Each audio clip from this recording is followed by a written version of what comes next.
Hi, I'm Larry Mack. I'm here on the phone with Orianthi. She is going to be at the Rialto Theater here in Tucson on Saturday, February 3rd. And then the very next night up in Phoenix on Sunday, February 4th at the Celebrity Theater, a really cool location. The stage up there spins in a circle while the performer's performing. But Orianthi, you are like one of the busiest people in music. And what else? I mean, I know about the concerts, but what else is going on with you? A lot of stuff. I'm super excited, firstly, to come back to Arizona and perform with my band. Cannot wait. I've been in the studio producing my new record with my band. It's been so fun. And we have the first single coming out on February the 23rd. It's called First Time Blues, and I'm really excited for people to hear it. And yeah, just been recording a lot, performing a lot, rehearsing right now. There's some special shows coming up, as well as, obviously playing out there with you guys. But yeah, a lot of stuff going on. I'm very grateful to be doing what I'm doing. You've performed with everybody from Michael Jackson, Carlos Santana, Carrie Underwood, Mary J. Blige, Steve Vai, one of my favorite guitar players, and of course, Arizona's own Alice Cooper, who did a radio show for us for many years here on the station. You are just super, super busy. And besides your solo stuff, how do you find time to breathe? You know what? It's just time management, which I'm trying to get better at right now. I'm getting older, which is, just sort of carving out time for yourself is really important in the morning to set your day up. I love going running every morning for about 6 miles and then writing down what I have to do and just getting it done. That's kind of, the way things go. But honestly, music is like the best thing ever. And being able to do it for a living and be able to create, be able to perform and have people come to the shows and just, having a great band. I mean, there's nothing like it. So I'm very, grateful to be doing this every day. So with the new album, is there a direction change, or is it, a similar vein as your last album?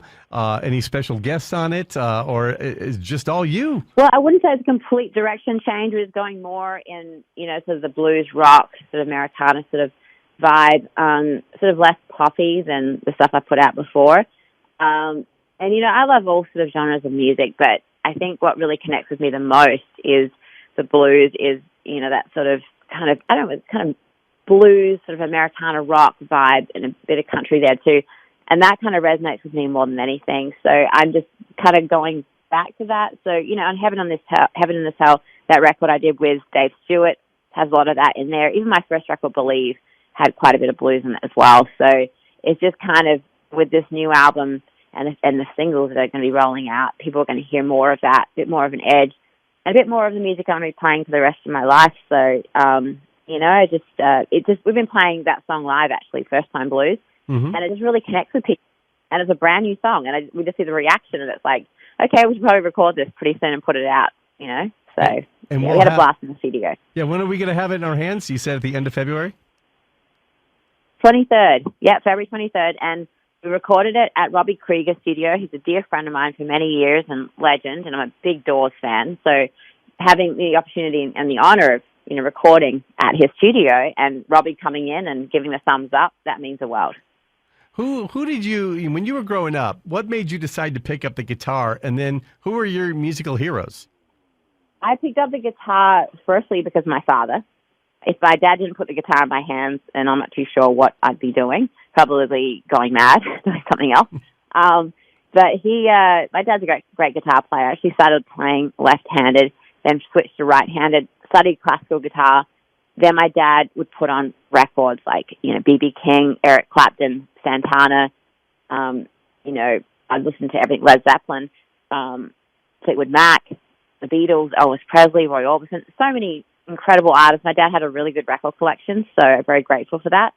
And then I went to a Santana show when I was like 11 years old, and I was playing classical at the time. And I turned to my dad at that moment, and I was like, I want to play electric. I want to be able to play guitar like that, to really express myself in that way, because it really affected me. Like, it was just a couple of notes that Carlos would play, like the opening of Europa, that really affected me, and that was a turning point. And I've been sort of just addicted to playing the guitar since then. It's just such an amazing instrument. Endless possibilities of sounds you can create, songs you can write, and melodies. And for me, music is freedom. Mm-hmm. So we got to do it for a living is such a wonderful thing, because I think, like, when you create it, when you're, doing everything, it gives you a sense of personal freedom, but also when you perform, it takes people away from reality. You know what I mean? From their day or whatever, you can clear the slate. And it's like I don't know, it's really magical, and that's what I love about it. What was it like? You mentioned Carlos Santana. You went to the concert. What was it like playing with him?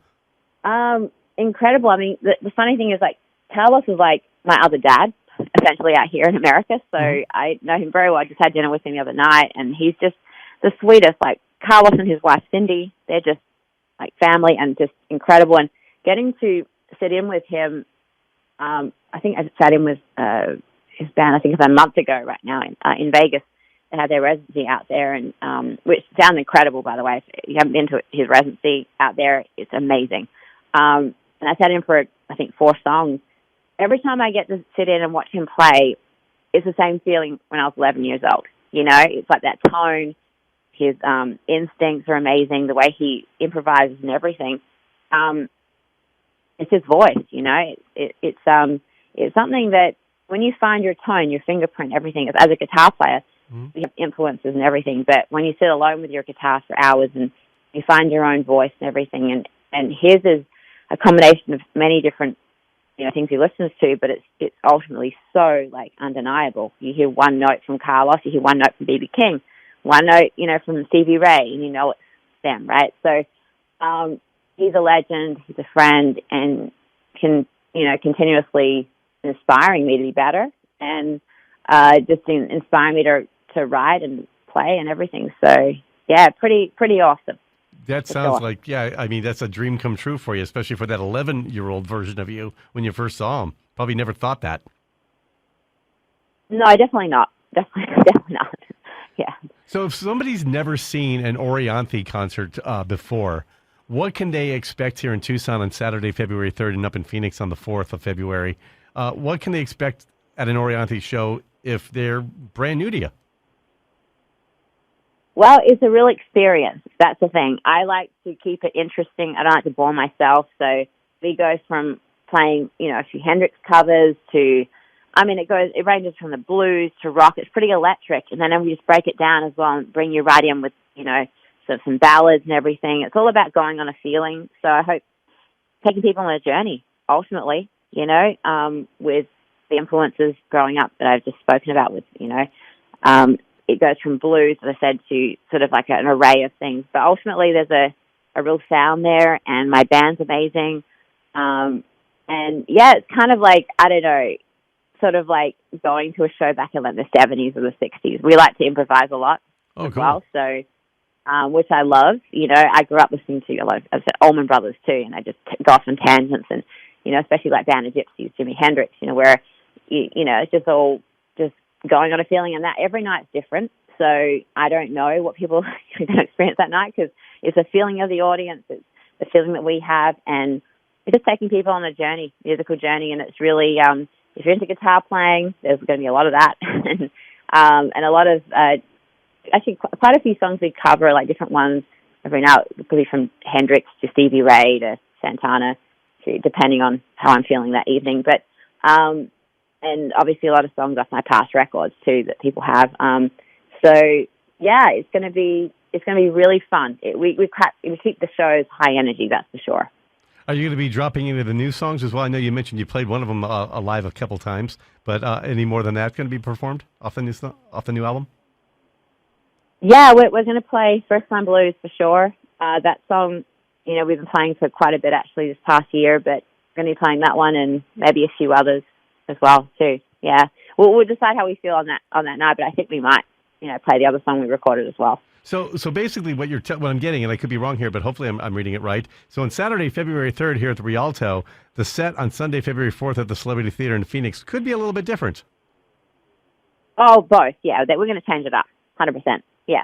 So go to both shows, guys. That's what I'm saying. Come to both. Definitely. I mean, as a thing, we never play a song the same, either night either. So we change it up a lot when it comes to, improvisation and everything. And the band's so great too. We just kind of follow each other, and it's a journey, and it's fun. And as I said, I grew up listening to jam bands, I'm into that sort of 60s, 70s feel of, when you go to Woodstock or, watching all these different performances. It was just an experience. And that's how I was, sort of inspired as a kid to listen to that kind of stuff, where you leave a show just feeling elated, feeling a certain feeling that you want to pick up your guitar, you just, it clears the day. It's all about, good vibes. And that's what we try to do with our shows. So, you talked about, meeting some of your musical heroes and performing with some of your musical contemporaries and all different types of genres as well. A lot of people are saying that, a lot of the kids, they're not into guitars. And, as we move forward into this millennium, are you noticing now, because, you've obviously been inspired by a lot of different musicians. Are you inspiring kids to pick up the guitar? Are you meeting some of these younger people? So many. It's funny. I've been doing this for, quite some time now, but in America, I've been living here for 21 years. And, my first single came out quite some time ago, according to you, and there wasn't any, kind of big guitar solos on the radio around that time, right? And so putting a guitar solo in a pop song, that was top 10, and having all these kids want to learn guitar because of that, they thought it was cool. That was just really awesome. And that's why I put it in the pop song that, I was signed to Interscope Records, and they were like, you think an 80s guitar solo is going to go well in a pop song on the radio? I'm like, hell yeah, because it's different. There's a point of difference. And for me to inspire kids was the goal from the beginning, because as a kid, when I was inspired, there was no better feeling, and that's what I want to continue to do. And getting messages, and when I do meet and greets, having these, 10-year-olds up to 17-year-olds to, 30-year-olds, doesn't matter. They all say, hey, I picked up the guitar because of you, and when I first started according to you, I saw you, with the rehearsals with Michael Jackson, or I saw you on the road with Alice Cooper. I was with him for 4 years. Many things. For me, that means a lot. It really does. And that's why I continue to do what I do, because, you get those messages where it's like, if you can continue to inspire and spread that light around, that's purpose, So you're going to be here in Tucson, Arizona on Saturday, February 3rd. Is this a kickoff of another leg of your tour? I didn't see any other dates listed. Is this the beginning of a short tour or a longer tour? Yeah, we're actually getting into the studio in March. So that's why we're doing, quite a few shows in February, and then taking a bit of a break in March, and then getting back out again. So more dates will be up on my website shortly. We're just going to focus on finishing up the record in March. So that's the goal right now. So if anybody wants to check you out, they want to check out your website, I notice it's a little bit different than what I've seen before. Is it Orianthi.me? Yes. The other one, I don't know what happened to my last domain, but there was a crossbone and skulls. I guess it got a hacker in there. Ooh. You don't want to go there. So go Orianthi.me, or go to my Instagram. I'm very active on that.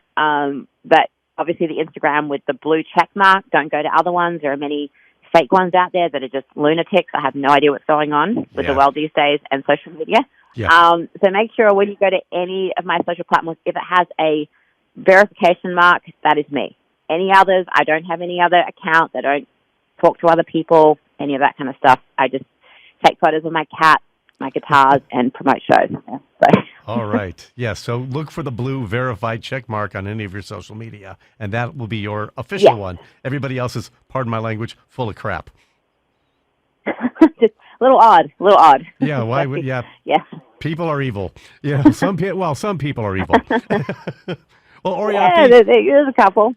Yeah, I sincerely appreciate you taking the time out of your busy schedule to do a phone call with me. I'm looking forward to the show on Saturday, February 3rd down here in Tucson at the Rialto Theater. You can get tickets at klpx.com for that, or at the Rialto Theater's website. And, of course, up in Phoenix, Sunday, February 4th, the very next night at the Celebrity Theater. And I know I've seen you. I believe I saw you a few years ago at Alice's Christmas Pudding Show. And so you're very familiar with that spinny stage up there. Oh, I am. Yes. It was funny at first. I remember playing Purple Haze up there the last time I was doing it. And I was like, wow, thank God I wasn't drinking prior to that performance or taking any drugs. and every Not time that you look, I do, but every time you look down, you see a different person in front of you. Yeah, you just don't want it to spin any faster than what it does.